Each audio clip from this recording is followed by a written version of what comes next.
আজকে আমি আপনাদেরকে যে গল্পটি বলবো সেই গল্পটি হচ্ছে এই গ্রাম, এই ছেলে এবং তার পরিবারকে নিয়ে। তো এই ছেলেটি অনেকদিন পর গ্রামে এসেছিল। সে অনেক ছোটবেলায় তার বাবা মা তাকে নিয়ে শহরে চলে যায়। তারপর থেকে সে শহরেই বেড়ে ওঠে। এরপর একদিন সে গ্রামের বাড়িতে ঘুরতে আসে। তাদের জায়গা জমিনের কিছু কাজ ছিল, সেই কাজে সে আসে। তার বাবা তাকে গ্রামে খুব বেশি আসতে দিত না, কিন্তু সেইবার জোর করেই গ্রামে আসে। এসে সে তার বিছানায় একটু সময় রেস্ট করে। তার খুব ভালো লাগছিল এই গ্রামে এসে। তার গ্রামটা খুব পছন্দের। তো এখানে এসে সে একটু ঘুমিয়ে পড়লো। রাস্তায় আসতে অনেক জার্নি হয়েছে, তাই সে রেস্ট করতে করতে এখানে ঘুমিয়ে পড়লো। ঘুমানোর পর সে যেন কিছু একটা বুঝতে পারলো। সে মনে করলো তার বিছানার কাছে যেমন কে দাঁড়িয়ে আছে। তাই সে কিছুই বুঝতে পারছিল না, ঘুমের মধ্যে স্বপ্ন দেখছিল যে তার পাশে কেউ দাঁড়িয়ে আছে। তাই সে তখনই উঠে বসে পড়ে, কিন্তু উঠে দেখে কেউ নেই। তারপর সে বুঝতে পারে যে এটা তার মনের ভুল, এখানে কেউই ছিল না। তারপর সে কিছুক্ষণ এখানে বসে থাকে। তারপর সে এখানে তার এই বাড়ির যে কেয়ারটেকার ছিল তাকে ডাক দেয়। তখন তার কেয়ারটেকারের নাম ছিল রামু, আর এই ছেলেটির নাম হলো রাজ। তো রাজ তো এখানে বসে আছে বিছানার মধ্যে। তখন সে তার কেয়ারটেকার রামুকে ডাকে। তখন রামু তার জন্য এক গ্লাস কফি বানিয়ে, এক কাপ কফি বানিয়ে তার কাছে নিয়ে আসে। তখন রাজ তার কাছ থেকে কফিটা নেয় এবং নিয়ে কফি খেতে খেতে তার সাথে গল্প করে। আর বলতে থাকে যে এখন আমি শুয়েছিলাম, কিন্তু আমার কেমন যেন একটু লাগছিল, মনে হচ্ছিল যেমন কোনো এক ডাইনি আমার আশেপাশে ঘোরাঘুরি করছিল। যদিও এটা আমার মনের ভুল, ডাইনি বললে তো আর কিছু হয় না, কিন্তু আমার জন্য কেমন লাগছিল, তাই আমি তোমাকে ডাকলাম। আমি ভাবলাম তুমি আছো কিনা, আমার একটু ভয় ভয় করছিল। তো এইসব কথা বলছিল রামু, আর এই ব্যাপারে কিছু বলেনি। সে সেখান থেকে চলে যায়। তারপরের দিন সকালবেলা রামু রাজকে নিয়ে বের হয় তার জমি জমা দেখানোর জন্য।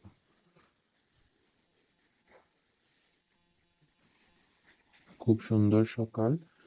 তখন রামু যায় রাজকে নিয়ে তাদের ক্ষেতের জমি দেখানোর জন্য, কেমন চাষবাস হচ্ছে, কেমন কাজ টাজ হচ্ছে এগুলো। অন্যবার তার বাবা, রাজের বাবা রতনবাবু এসে এইসব দেখাশোনা করতেন। তখন সে গ্রাম দেখাশোনা করে, মানে ক্ষেতের জমি দেখাশোনা করে যাওয়ার সময় ওইখানে রাস্তার মধ্যে দুজন লোককে পায়, তারা গল্প করছিল। তখন রামু তাদেরকে ডেকে বলে, ওই লোকগুলো তাদেরকে জিজ্ঞেস করে যে ও কে। তখন রামু বলে সে তো রতন বাবুর ছেলে। এই কথা শুনে দুইজন লোক সেখান থেকে উঠে চলে যায়। তারপর রাজ তার বাড়িতে এসে তার বাবাকে ফোন করে। ফোন করে বলে যে বাবা, তুমি তো বলতে গ্রামে আমাদের অনেক সম্মান, সবাই আমাদের কথায় উঠে বসে, কিন্তু এখানে তো দেখছি কেউ আমাকে পাত্তাই দিচ্ছে না। কেউ যদি আমার জানতে পারছে যে আমি রতনবাবুর ছেলে, তারা আমার সঙ্গে কথা না বলে মুখ ফিরিয়ে চলে যাচ্ছে। তাহলে কি তুমি আমাকে সবকিছু মিথ্যে বলতে, যে গ্রামে তোমার অনেক সম্মান, সবাই তোমাকে অনেক মান্য করে, এইসব কি মিথ্যে ছিল?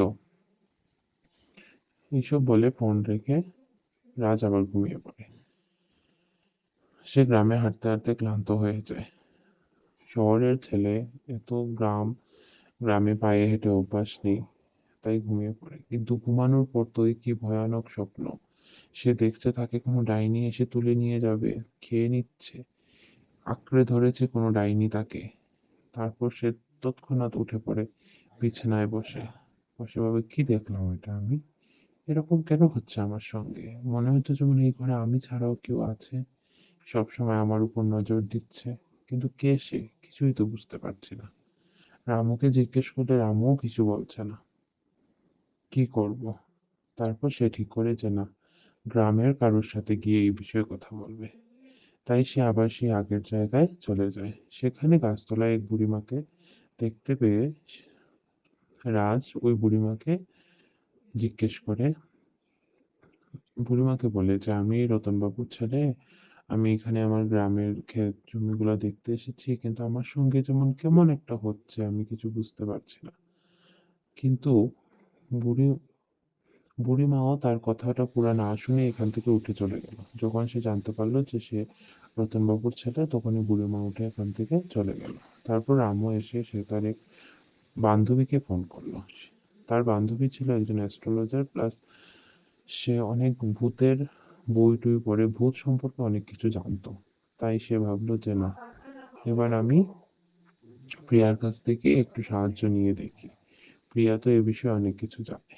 তারপর সে তার বান্ধবীকে ফোন দেয়। ফোন পেয়ে ফোন পেয়ে প্রিয়া পরের দিনই গ্রামে চলে আসে তার বন্ধুর সাহায্যের জন্য। তখন প্রিয়া আসার পর রাজ তাকে সবকিছু খুলে বলে, যেই ঘরটার মধ্যে মনে হয় কিছু আছে, কিন্তু তাকে আমি দেখতে পাই না, কিন্তু ঘুমোলে পরে যেন আমি তাকে অনুভব করতে পারি যে আমার আশেপাশে কেউ আছে, কেউ দাঁড়িয়ে আছে। কি করব কিছু বুঝতে না পেরে আমি তোকে। তারপর রাজের সাথে গ্রামে কি কি হয়েছিল সবকিছু বলতে থাকে। তখন প্রিয়া বলে, আচ্ছা তুই চিন্তা করিস না, আমি সব ব্যবস্থা করব। তারপর প্রিয়া আত্মাকে ডাকার জন্য একটা ব্যবস্থা করে। সে মোমবাতি জ্বালিয়ে সেখানে মন্ত্র পড়তে শুরু করে, কারণ সে জানতো কিভাবে আত্মাকে ডাকতে হয়। এভাবে তারা একসাথে হাতে হাত ধরে মন্ত্র পড়ছিল। তখন হঠাৎ করে সেখানে আসে এক ডাইনি।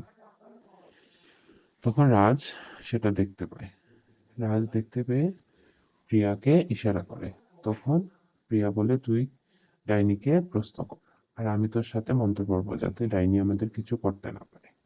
তারপর এদিকে প্রিয়া মন্ত্র পড়ছিল এবং রাজ প্রশ্ন করছিল যে কেন উম, তার সাথে এমন হচ্ছে, সে কেন এখানে এসে তাকে অনুভব করতে পারছে এবং কেন সে তার সামনে এইভাবে আসছে। তখন ডাইনি তাকে সব কথা খুলে বলে। ডাইনি বলে যে আমি এখানে এসেছি তোকে মেরে রক্ত খাবো বলে, তুই বড়ই দুষ্টু।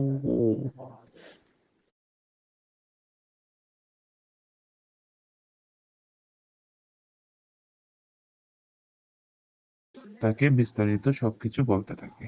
ডাইনি বলে যে তোর বাবা খুব দুষ্ট লোক ছিল, আমি তাকে একদিন দেখেছি একটা মেয়ের সাথে খারাপ করতে, এবং সেই জন্য সে আমাকে মেরে ফেলে।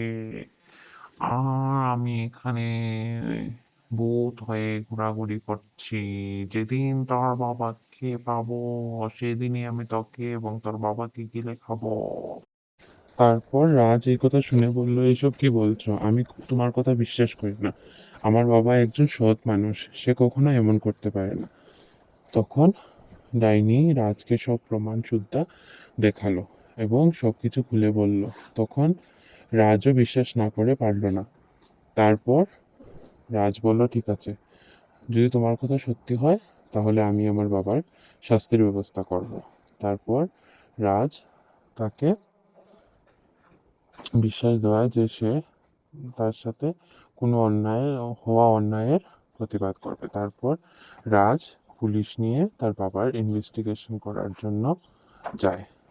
তারপর বোঝা যায় যে তার বাবা ঠিকই একজন অসৎ লোক ছিলেন। তারপর সব কথা খুলে বলে রাজ। রাজ বলে, তোমার সব কুকর্ম এখন ফাঁস হয়েছে, তুমি আর আর কারোর সাথে অন্যায় করতে পারবে না, এখন থেকে তোমাকে জেলেই থাকতে হবে। এইসব শুনে রতনবাবু বুঝতে পারলো যে তার ভুলগুলা এখন আর লুকিয়ে থাকবে না, এখন সবকিছু ফাঁস হয়ে যাবে। তারপর সেও তার ভুল মেনে নিল এবং তারপর লাস্টে পুলিশ তাকে ধরে নিয়ে চলে গেল। এভাবে গল্পটি শেষ হয়ে যায়। ভালো লাগলে ভিডিওটিতে লাইক কমেন্ট করে দেবেন আর সাবস্ক্রাইব করে দেবেন চ্যানেলটাকে।